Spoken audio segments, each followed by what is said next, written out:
Today I chased a rat about the hall with a broom, and set the broom afire, ruined my embroidery, threw it in the privy, ate too much for dinner, hid in the barn and sulked, teased the little kitchen boy until he cried, turned the mattresses, took the linen outside for airing, hid from Morwenna and her endless chores, ate supper, brought in the forgotten linen now wet with dew, endured scolding and slapping from Morwenna, pinched Perkin, and went to bed.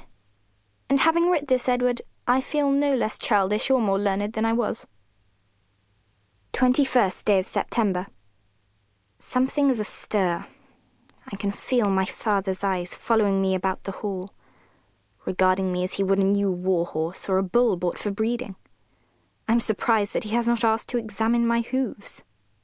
And he asks me questions, the beast who never speaks to me except with the flat of his hand to my cheek or rump. This morning, "Exactly how old are you, daughter?" This forenoon, "Have you all of your teeth? Is your breath sweet or foul? Are you a good eater? What colour is your hair when it is clean?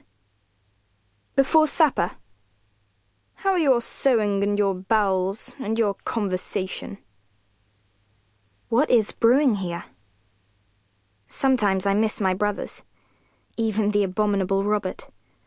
With Robert and Thomas away in the king's service, and Edward at his abbey, there are fewer people about for my father to bother, so he mostly fixes upon me. 22nd day of September. I am a prisoner to my needle again today, hemming linen in the solar with my mother and her women. This chamber is pleasant, large and sunny, with my mother and father's big bed on one side, and on the other, a window that looks out on the world I could be enjoying were I not in here sewing. I can see across the yard, past the stables and privy and cowshed, to the river and the gatehouse, over the fields to the village beyond. Cottages line the dusty road leading to the church at the far end. Dogs and geese and children tumble and play while the villagers plough.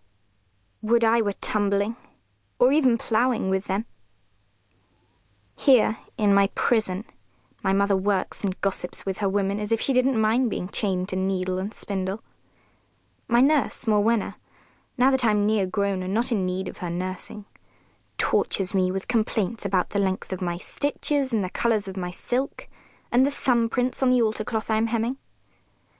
If I had to be born a lady, why not a rich lady, so someone else could do the work, and I could lie on a silken bed and listen to a beautiful minstrel sing, while my servants hemmed. Instead, I'm the daughter of a country knight with but 10 servants, 70 villagers, no minstrel, and acres of unhemmed linen. It grumbles my guts.